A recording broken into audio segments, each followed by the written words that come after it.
এখন 32 দিয়ে প্রজ্ঞাপন জারি করা হয়েছে, বুঝতে হবে সরকারের নিজে বা একটা সময় নিজে এটা বিবেচনা করার চেষ্টা করছে। কারণ এই আন্দোলনে কিন্তু 28-29 লোক ছিল। তো তারা যখন দেখছে আমরা 3-4 বছর অলরেডি হাতে পেয়েছি, তারা এখন আপনার বইতে বসে গেছে, তারা আসে নাই। মূলত তারা আন্দোলন হুট করে এসেছে, হুট করে চলে গেছে। অতএব এই সংখ্যাটা ধরে নিতে হবে তাদের ন্যাশনাল সংখ্যা, এটা ন্যাশনাল, ওরা আমাদের বিরুদ্ধে না। বাট তারা যেহেতু এক্সট্রা 3-4 বছর পেয়েছে, তারা বসে থাকতেই পারে। তবে আমি মনে করি যারা সমন্বয় ছিল তারা এক ধরনের বিভাজন করছে, কারণ তাদের যেহেতু সমন্বয় একটা জাতীয় নেতা হয়ে গেছে, তাদের উচিত ছিল যে এই 32 কিংবা কোনো ধরনের পোস্ট না করা, কোনো ধরনের কথা না বলা, তারা নিউট্রাল থাকা দরকার ছিল। যেহেতু তারা জানে তাদের ভাইরা, বড় ভাইরা এখানে আন্দোলনে ইনভলভ, এবং ঢাকা ইউনিভার্সিটি অনেক ছাত্র এই আন্দোলনে ইনভলভ। অর্থাৎ তারা এই কথাটা বলে এক ধরনের বিভাজন সৃষ্টি করছে। তারপর আমি তাদেরকে অনুরোধ করেছি এই ধরনের যাতে পোস্ট না করে, কথা না বলে, যেহেতু তারা আগামী দিনের জাতির নেতা হবে, জাতির কর্ণধার হবে। অর্থাৎ জাতির কর্ণধার নেতা হতে হলে তাদেরকে নিউট্রাল থাকতে হবে।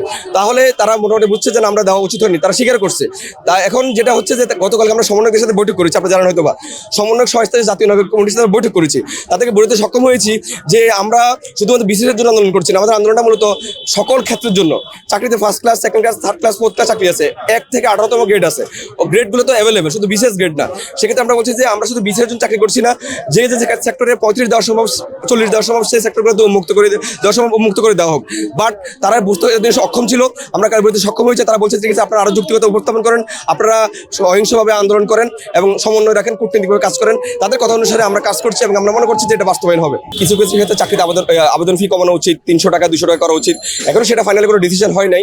তো এটা নিয়ে আমাদের একটা জুনিয়র গ্রুপ আন্দোলন করছে। আমরা তাদেরকে বলছি যে আমাদের 35 সাথে সাথে তারা যদি কোনো আন্দোলন করে এই আবেদন ফি নিয়ে, কিংবা নিয়োগ পরীক্ষা সংস্কার নিয়ে, কিংবা আপনার বিভিন্ন দুর্নীতি নিয়ে, কিংবা যে নিয়োগ পরীক্ষাগুলো বিভাগীয় পর্যায়ে নেওয়ার বিষয়ে, আমরা তারা কয়েকটি দাবি উপস্থাপন করেছে।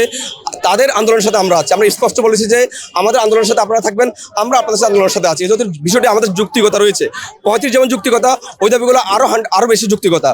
প্রত্যেকটি বিষয় 100% যুক্তিকতা রয়েছে। অতএব আবেদন ফিটা টোটাল থাকাই উচিত নয়। আবেদন ফি থাকবে কেন? আমি পড়াশোনা করছি, অনার্স মাস্টার্স কমপ্লিট করছি, গভর্নমেন্ট আমাকে জব দিব, আমি আবেদন ফি কেন দিব? প্রশ্ন হচ্ছে এটা। আবেদন ফিটা সম্পূর্ণ আমরা ফ্রি করার দাবি জানাচ্ছি। তারপর রাষ্ট্র যদি মনে করে যে কিছু সামান্য থাকা উচিত, আমরা সেটাও মেনে নিব। বাট এইভাবে 500 টাকা, 300 টাকা, 1000 টাকা, 2000 টাকা, 750 টাকা, এটা একটা অমানবিক, মানে একটা বেকারদের উপরে অতিরিক্ত একটা বোঝা। এই বোঝার কারণে অনেক বেকার চরমভাবে হতাশাগ্রস্ত, এবং অনেকে, আপনি জানেন না, বেকারত্বের সংখ্যা যেমন বাড়ছে, জি, অনেকে সুইসাইড করছে। তো এই যে আপনি আমার কথাটাই বলছে, সুইসাইড করে ফেলছে, এটা কেন? কারণ হচ্ছে যে তারা অতিরিক্ত চাপ পাচ্ছে, পরিবারের চাপ পাচ্ছে, সমাজের চাপ পাচ্ছে, রাষ্ট্রের চাপ পাচ্ছে, তারা পারিপার্শ্বিক অবস্থার চাপ পাচ্ছে। অর্থাৎ তারা একটা অভিশপ্ত জীবন কাটাচ্ছে, তারা সুইসাইড করছে। তাদের উপরে আবেদন ফি আপনার চাপিয়ে দেওয়া, তাদের উপরে আপনার এই চাকরি বয়সসীমা চাপিয়ে দেওয়া, তাদের উপরে এই ধরনের বিষয়গুলো চাপিয়ে দেওয়া কিন্তু খুবই জঘন্যতম অপরাধ। এটা মানবাধিকার লঙ্ঘন। কারণ মানবাধিকার লঙ্ঘন কাকে বলে আমরা জানতে হবে। শুধুমাত্র খাবার জোগান মানবাধিকার লঙ্ঘন নয়, প্রত্যেকটা অঙ্গে মানবাধিকার লঙ্ঘন রয়েছে। একটা বেকার ছেলে যখন তার হতাশা জীবন কাটাচ্ছে, কেন কাটাচ্ছে খুঁজে বের করতে হবে।